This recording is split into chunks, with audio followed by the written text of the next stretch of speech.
भरोसा है तो उसके नाम पर वो वोट कर रहे हैं। क्या कि वो फिर जाति काम नहीं करती? उसमें फिर जाति काम नहीं करती। देखिए यहाँ नरेंद्र मोदी जी की क्रेडिबिलिटी और नहीं, लेकिन लीडर सेंट्रिक में अखिलेश के साथ क्या जाति का फैक्टर साथ में आता है? अखिलेश के साथ बैगेज पुराना है और वहाँ उनके कंपैरिजन में योगी लोगों को ज्यादा अच्छे लगते हैं, तो उस वजह से उन्होंने उनकी योगी की क्रेडिबिलिटी चार फैक्टर्स को देखना पड़ेगा। के नाम पर सिर्फ एक ही जाति ने जाति के नाम पे वोट किया है, वो अखिलेश यादव का यादव जाति है, और उन्होंने मतलब वो एक सपोर्ट बेस उनका है जिसपे वो एक्सपैंड करते हैं और साथ में एम जुड़ा है।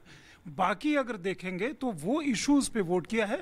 हिंदुत्व एक फैक्टर है लेकिन काफी लेटेंट है, मैनिफेस्ट होकर के वो नहीं। इस बार मुझे ऐसा लगता है कि वंशवाद या जातीय समीकरण के ऊपर निश्चित तौर पे जो विकास है वो भारी पड़ा है। मतलब जाति पर अब लोग वोट नहीं कर रहे हैं या आप बिहार और उत्तर प्रदेश के हमारे अंदर होता है ये, इसको हटा नहीं सकते। अगर ये नहीं होता तो जितेंद्र प्रसाद हो या किसी को फिर भाजपा में शामिल करने की जरूरत नहीं थी। लेकिन ये अगर जाति मिटेगा नहीं ना तो हमेशा एक ही जाति का तो सपोर्ट बेस बना हुआ है, फिर अगली बार आप चुनाव जीतते हारते कैसे हैं जब तक उसमें आप एक्सपैंड वो या लूज नहीं करते। किशोर जी, मुझे लगता है जाति जो फैक्टर है वो अब सिर्फ स्ट्रैटेजी रूम्स तक रह गई है। जब पहले नेता बाहर जाकर के भाषण देते थे, अब जातियों को एक साथ लाने की बात करते थे, वो मुझे लगता है कहीं ना कहीं समाजवादी पार्टी के अलावा और कोई पार्टी वो कर नहीं रही है। खास करके बीजेपी ने इसको बहुत ही स्ट्रेटेजिक तरीके से स्ट्रैटेजी रूम के ऐसे में चार फैक्टर्स को देख लेना जरूरी हो जाता है। ब्राह्मण दलित फैक्टर और मुस्लिम फैक्टर, साथ ही यादव फैक्टर। ये बता रहे हैं कि किस तरह से वोट नुकसान हो रहा है।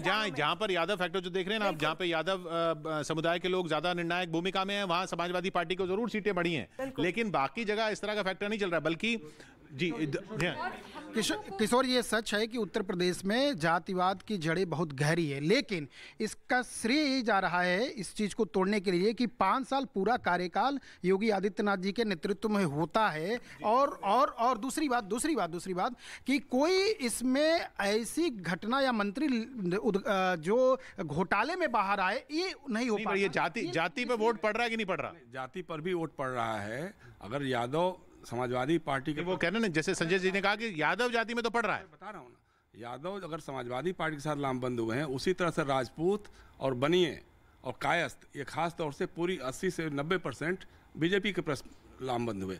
अति पिछड़ी जातियों में, दलित जातियों में जो लाभार्थी योजना वाला बात थी वो कारगर हुई है, उसमें जाति का बंधन टूटा है। उसमें एक लाइन ये है कि वोट जातियों पर पड़ा है लेकिन जाति फैक्टर से आप सत्ता में नहीं आ सकते हैं, ये इससे प्रमाणित हुआ है। ये इलेक्शन में जाति फैक्टर को प्ले किया गया, समाजवादी पार्टी ने क्लियरली प्ले किया गया, लेकिन डेवलपमेंट उसके ऊपर हावी हुई।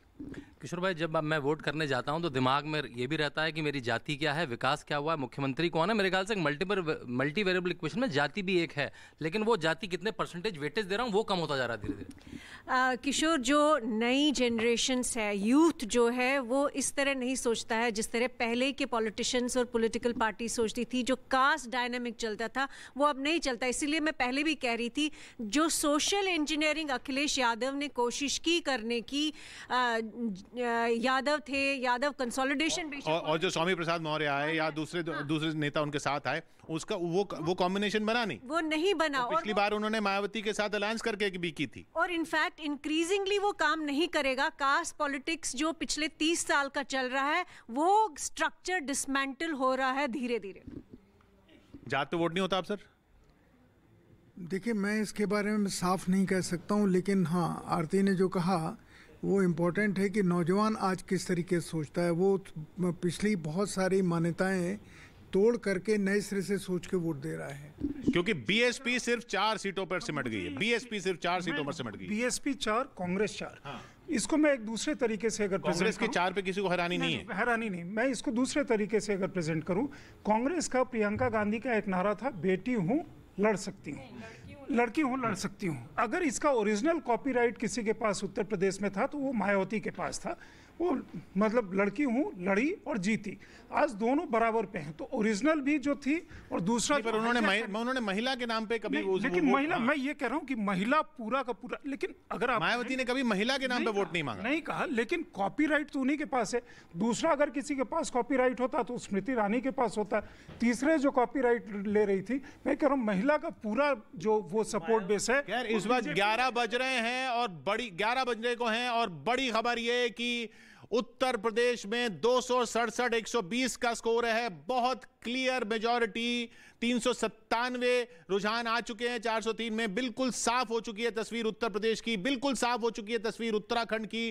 क्लियर मेजॉरिटी 43 सीटों के साथ बीजेपी के पक्ष में, कांग्रेस आधे से भी नीचे 20 पर। गोवा में 18-17 जरूर चल रहा है, जैसा बताया जा रहा था कि गोवा में कांटे का मुकाबला होगा, वो अभी भी कांटे का मुकाबला चल रहा है।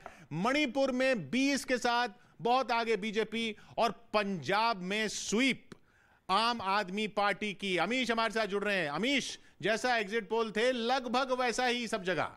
बड़ा जिसे हम कह सकते हैं कि इतिहास बन रहा है। भारतीय जनता पार्टी 4 राज्यों में प्रचंड जीत हासिल कर रही है, ऐसा लग रहा है। उत्तर प्रदेश के अंदर महंत योगी आदित्यनाथ की बम्पर वापसी हो रही है। अखिलेश यादव का सपना टूटता हुआ दिख रहा है, क्योंकि उन्हें पूरी उम्मीद थी कि वो वापस आएंगे। लेकिन एक बात स्पष्ट है कि हिंदी पट्टी के अंदर, हिंदी बेल्ट के अंदर नरेंद्र दामोदर दास मोदी का जादू बरकरार है। सिर्फ उत्तर प्रदेश नहीं, उत्तराखंड के अंदर इतिहास बना है, वहां पर सरकार रिपीट हो रही है।